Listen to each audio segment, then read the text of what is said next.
कई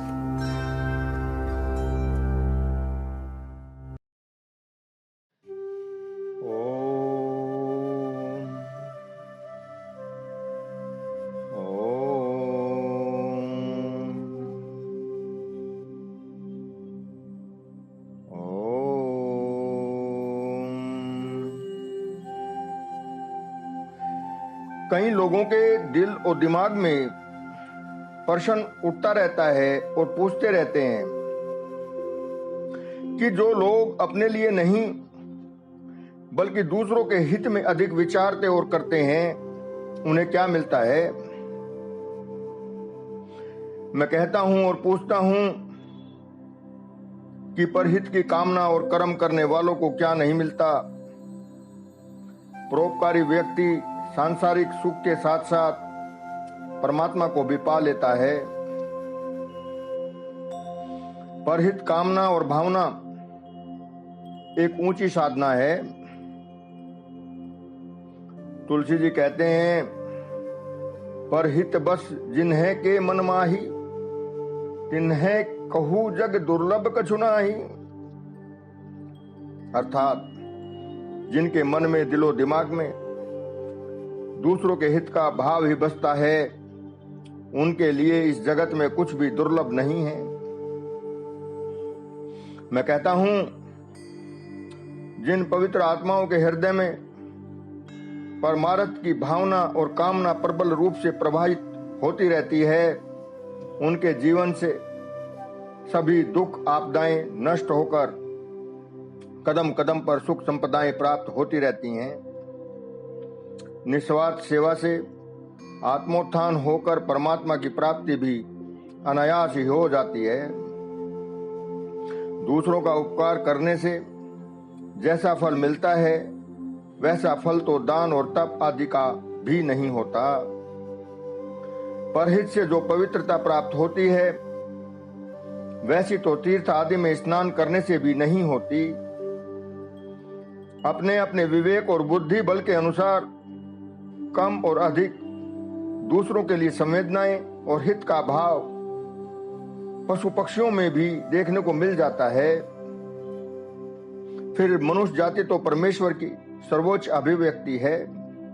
कबीर जी कहते हैं, सरवर तरुवर संत जन चौथा बरसे में ही, परमार्थ के कारणे चारों धारी देहे। और भी कहते हैं कबीर जी, तरुबर फल नहीं खात हैं और सरवर पिए ही नीर, परमार्थ के कारणे साधुन धरा शरीर। जो सदा सर्वदा परहित का चिंतन और सेवा भाव रखते हैं, वह संत महात्मा ही कहलाने योग्य हैं। गीता के 18वें अध्याय के 61वें श्लोक में आता है, ईश्वर है सर्वभूतानां हृदयेषु अर्जुन तिष्ठति, ब्राह्मण सर्वभूतानि यंत्रारूढ़ानि माया। अर्थात, हे अर्जुन, शरीर रूपी यंत्र में आरूढ़ हुए संपूर्ण प्राणियों को अंतर्यामी परमेश्वर अपनी माया से उनके कर्मों के अनुसार भ्रमण कराता हुआ सब प्राणियों के हृदय में स्थित है। इसलिए प्राणी मात्र के हित के लिए कार्य करना, सेवा करना, ईश्वर की ही सेवा करना है। निष्काम और निष्कपट भाव से सेवा करने वालों के लिए, या कहिए निस्वार्थ सेवा परहित करने वालों के लिए, ईश्वर प्राप्ति भी संभव है। गीता के 5वें अध्याय के 25वें श्लोक में आता है, लभन्ते ब्रह्म निर्माण मर्षय क्षीण कलमशः छिन्न द्वेधा यतात्मान सर्वभूत हिते रतः। अर्थात, जिनके सब पाप नष्ट हो गए हैं, जिनके सब संशय ज्ञान के द्वारा निवृत्त हो गए हैं, जो संपूर्ण प्राणियों के हित में रत हैं और जिनका वश में किया हुआ मन निश्चल भाव से परमात्मा में स्थित है, वे ब्रह्मवेत्ता पुरुष शांत ब्रह्म को प्राप्त होते हैं।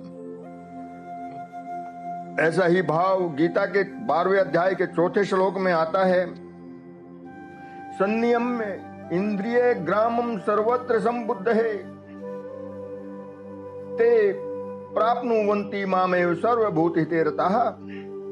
अर्थात, जो इंद्रियों के समुदाय को भली प्रकार संयम करके उन्हें विषयों से रोककर इष्ट और अनिष्ट की प्राप्ति में सर्वत्र सब समय समबुद्धि वाले होते हैं, वे भूत मात्र प्राणी मात्र के हित में रत भक्त मनुष्य मुझे ही प्राप्त होते हैं।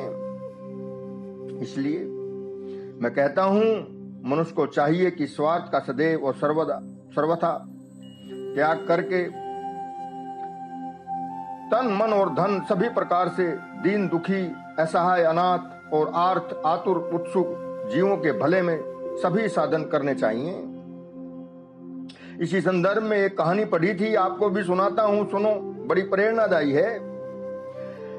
एक बहुत ही ऊंची स्थिति के धनी वीतरागी समदर्शी ज्ञानी महात्मा किसी राजा के राज में रहते थे और सत्संग दिया करते थे। एक रोज राजा साहेब ने महात्मा जी को नमस्कार प्रणाम करके पूछा कि क्या मुझे इस जन्म में भगवान मिल सकते हैं? यदि मिल सकते हैं तो क्या करूं? महात्मा जी बोले, भगवान तो सभी जीव मात्र के हृदय में स्थित हैं, इसलिए प्राणी मात्र की निष्कपट निष्काम और तत्परता के साथ सेवा करने से भगवत प्राप्ति हो सकती है। विशेषकर जो प्राणी दीनहीन दुखी बेसहारा अनाथ और अति उत्सुक आतुर हैं, उनकी सेवा करुणा भाव से करने पर जल्दी ही उद्धार उत्थान हो जाता है। इसी प्रकार का उपदेश निर्देश पाकर खूब तन्मयता लवलीनता के साथ सभी प्रकार से प्राणी मात्र के हित में सेवा करने लगे राजा साहब। एक वर्ष बीत गया। राजा फिर महात्मा के पास जाकर बोला, महात्मन, 1 साल बीत गया, आपके आदेश निर्देशानुसार सेवा करते मगर भगवान नहीं मिले। महात्मा जी ने कहा, हे राजन, धैर्य से काम लो। सेवा करते करते जब आपका अंतःकरण शुद्ध हो जाएगा तो भगवान स्वयं दर्शन देंगे। राजा फिर उत्साहित हो सेवा में जुट गया, मगर फिर 1 वर्ष बीतने पर जब ईश्वर प्राप्ति नहीं हुई तो राजा फिर से महात्मा जी के पास गए और विनय पूर्वक बताया कि खूब धन आदि खर्च होने पर भी परमात्मा प्राप्ति नहीं हुई। महात्मा जी ने फिर राजा का शंका समाधान किया और ठाडस बंधाकर समझाया कि हर्षोल्लास श्रद्धा और करुणा भाव से दयनीय प्राणों की सेवा करो। अभी और सेवा की आवश्यकता है। आप अपने बुद्धि विवेक मन इंद्रियों को पूर्ण समर्पण भाव से सेवा में अर्पित कर दो। राजा ने फिर से जाकर महात्मा जी के उपदेशानुसार सेवा शुरू कर दी। राजा के महल के पास झोपड़ी में एक बहुत ही गरीब विधवा स्त्री अपने 4-5 साल के बच्चे के साथ रहती थी, जो जंगल से ईंधन के लिए सूखी लकड़ी लाती और उन्हें बेचकर अपना व अपने छोटे बच्चे का मुश्किल से गुजारा किया करती थी। एक रोज जंगल को जाते समय विधवा स्त्री का बेटा रास्ते में खिलौनों से खेलते एक धनी बच्चे को देखकर मां से वैसे ही खिलौनों की मांग और जिद करके वहीं लोटपोट होकर रोने लगा। स्त्री बिना लकड़ी लाए अपने बच्चे को उठाकर झोपड़ी में वापस आ गई और स्त्री व उसका बच्चा लकड़ी ने बिकने पर पैसे के अभाव में दोनों भूखे ही रहे। गरीबत से अनजान बच्चा खिलौनों की चाह में हट पकड़कर रात को भी रोता रहा। बेटे की वजह से मां भी रोती रही। रात्रि के शांत वातावरण में रोने की आवाज दूर तक जा रही थी, इसलिए बच्चे के करुणापूर्ण रुदन की आवाज ने समीप ही महल में सोए राजा को चौंका दिया। राजा ने कोतवाल को आदेश दिया कि रोने वाले को प्यार से आश्वस्त करके महल में ले आओ। कोतवाल को देखकर विधवा गरीब स्त्री दंड के डर से कांपने लगी कि राजा नींद टूटने के कारण दंड देंगे। स्त्री कोतवाल के समझाने पर चुप तो हो गई, मगर अंदर से भयभीत ही रही। घबराई हुई स्त्री और उसका बच्चा दोनों कोतवाल के साथ राजमहल पहुंच गए। राजा ने संवेदना व्यक्त करते हुए आश्वासन देकर स्त्री से उसके बच्चे के निरंतर रोने का कारण जानना चाहा। उस गरीब विधवा स्त्री ने अपनी गरीबत और बच्चे का खिलौनों के लिए जिद करके रोने की सारी बात ज्यों की त्यों बता दी और सहमी हुई डरते हुए कहा कि मैंने बच्चे को बहुत समझाया मगर माना नहीं, इसलिए माफ करें महाराज। राजा ने महल के कर्मचारियों से कहकर भोजन मिठाई आदि का प्रबंध करा दिया। लड़के ने खिलौनों के बिना भोजन नहीं किया और माँ ने बेटे को न खाने के कारण भोजन ग्रहण नहीं किया। राजा ने कोतवाल को दुकान से खिलौने का प्रबंध करने का आदेश दिया। कोतवाल ने तुरंत खिलौनों की दुकान को खुलवाकर दुकानदार से खूब सारे खिलौने खरीदकर राजमहल में ले आया। राजा ने सारे खिलौने बच्चे और उसकी मां को सौंप दिए। खिलौने पाकर बच्चा खुशी से हंसने नाचने कूदने लगा। बच्चे को खुश देखकर बच्चे की मां भी अति प्रसन्न हो गई। बच्चे और उसकी मां को खुश देखकर राजा को आत्म तृप्ति का एहसास हुआ।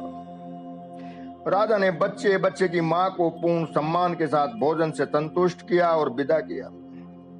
कोतवाल अपने शयन कक्ष में चला गया। कहानी कहती है कि राजा को उसी समय उस परमपिता परमात्मा के चिदानंद घन स्वरूप की प्राप्ति हो गई। राजा ने सुबह सवेरे महात्मा जी के पास जाकर आदर सम्मान पूर्वक प्रणाम करके शुरू से अंत तक का सारा घटनाक्रम सुनाया।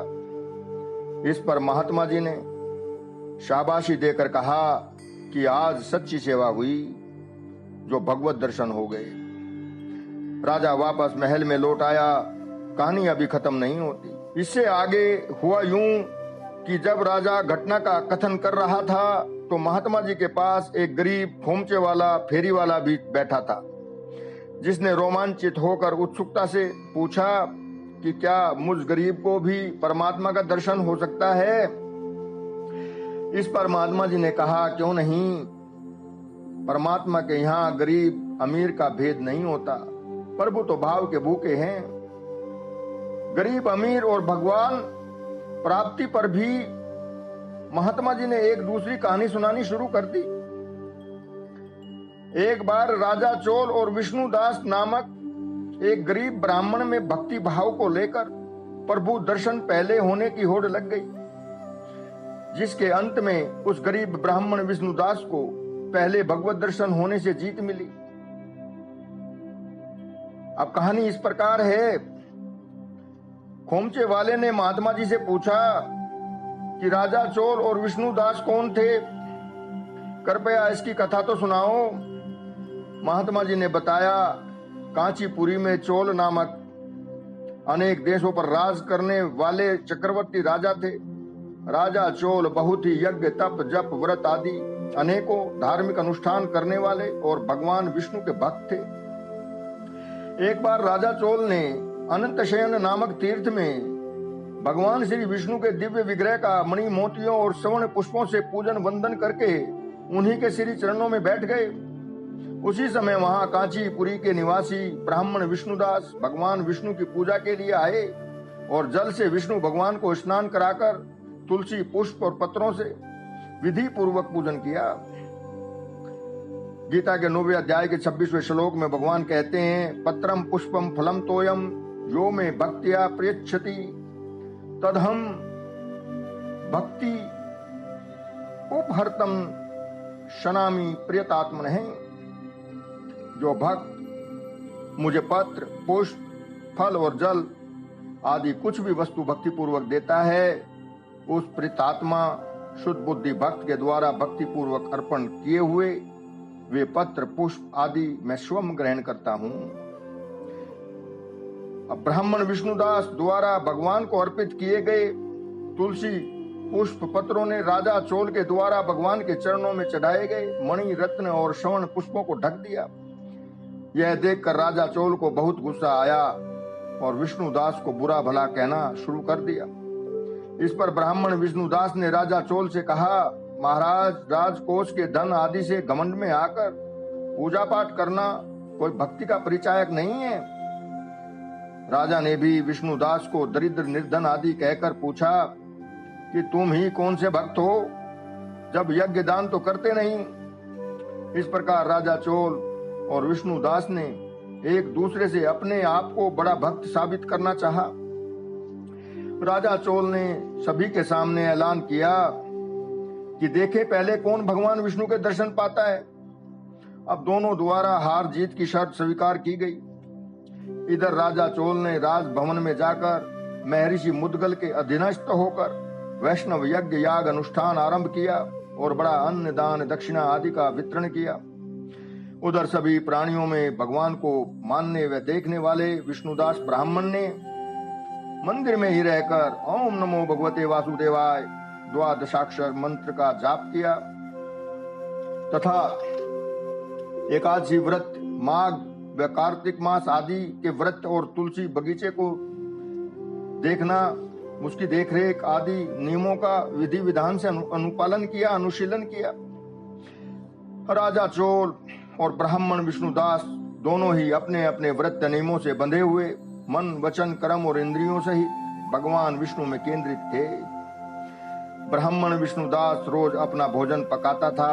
एक दिन विष्णुदास ने भोजन बनाकर रखा तो उसे किसी ने चुरा लिया, मगर विष्णुदास ब्राह्मण ने पुनः भोजन नहीं बनाया, क्योंकि भोजन बनाने के कारण संध्या के समय पूजा पाठ का मौका ही नहीं मिलता और नियम भंग हो जाता। इसी प्रकार कोई नामालूम व्यक्ति लगातार 7 दिनों तक विष्णुदास का बनाया भोजन चुरा कर ले जाता था। विष्णुदास असमंजस में था कि मैं स्थान बदल नहीं सकता, क्योंकि क्षेत्र संन्यास लिया है, भोजन चोरी हो जाता है। दोबारा बनाऊं तो शाम की पूजा छूट जाएगी। बिना भोग लगाए मैं भोजन करता नहीं, भूखा रहूं तो प्राण संकट में आ जाएं। आदि प्रश्नों की ऊहापोह में था तो सोचा भोजन का ध्यान रखूंगा कि कोई चुरा न ले। जैसे ही विष्णुदास ने छुप कर देखा तो सामने एक बहुत ही दीनहीन दुर्बल व्यक्ति जो कंगाल मात्र और चांडाल की तरह था, भोजन को उठाकर चल पड़ा। ब्राह्मण विष्णुदास ने भोजन चुराने वाले को आवाज देकर कहा, प्रभु घी भी लेते जाओ, मगर वह व्यक्ति डर के मारे जोर से भागने लगा और कमजोरी के कारण गिर पड़ा। विष्णु ब्राह्मण ने उस व्यक्ति को पुचकारा, सहलाया और उठाकर दुलार किया तो देखा सामने साक्षात भगवान नारायण ही विराजमान है। विष्णुदास ब्राह्मण दृश्य देखकर रोमांचित हो उठे, खुशी से अश्रुपात होने लगा। भाव विभोर होने के कारण नमस्कार वंदन प्रणाम आदि करना भी भूल गए। भगवान ने विष्णुदास को गले से सीने से लगाया और अपने साथ वैकुंठ धाम ले गए। उधर बचपन से ही अग्नि हवन यज्ञ दान आदि करने वाले वैष्णव यज्ञ में दीक्षित राजा चोल ने जान लिया कि भगवान के दर्शन होने में भक्ति ही प्रधान कारण है। अब पुत्रहीन राजा चोल ने अपने भांजे को राज सिंहासन पर अभिषिक्त किया और सोम यज्ञशाला को चले गए। यज्ञशाला में यज्ञ कुंड के सामने खड़े होकर भगवान विष्णु से मन वचन और कर्म से शुद्ध भक्ति की मांग करते हुए अग्नि कुंड में कूद गए। कथा कहती है कि भगवान विष्णु प्रकट हुए और राजा चोल को भी अपनी छाती से लगाकर वैकुंठ धाम को चले गए।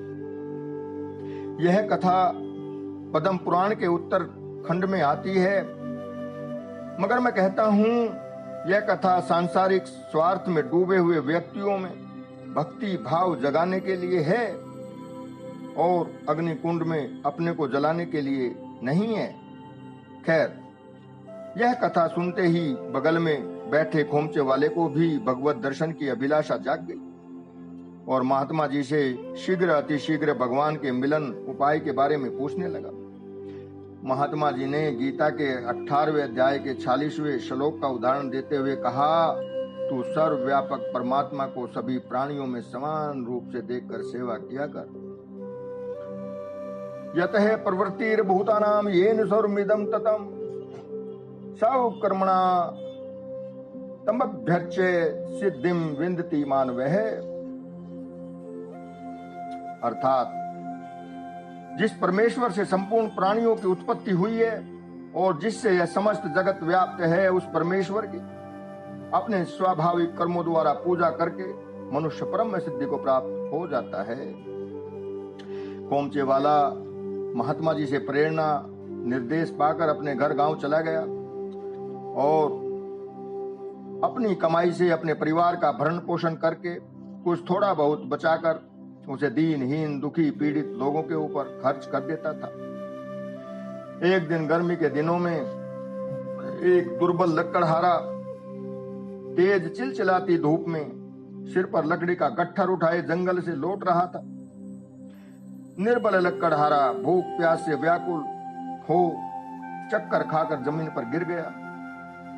उसी समय वह खोमचे वाला अपना खोमचा लेकर सामान बेचने को चला ही था तो उस दयनीय दशा में पड़े लकड़हारे को देखकर करुणा से भर गया और उसके पास जो जल था उसे लकड़हारे के चेहरे पर छांटकर जगाया और कुछ जल पिलाकर होश में लाया और वहीं पेड़ की छाया में बिठाकर अपने भोजन पानी को खिला पिलाकर आत्म तृप्त किया। लकड़हारे ने जैसे ही खोमचे वाले का गुणगान शुरू किया तो खोमचे वाले ने कहा, भाई मैं तो निमित्त मात्र हूं, सदैव ही वंदनीय और स्तुति करने योग्य तो भगवान हैं।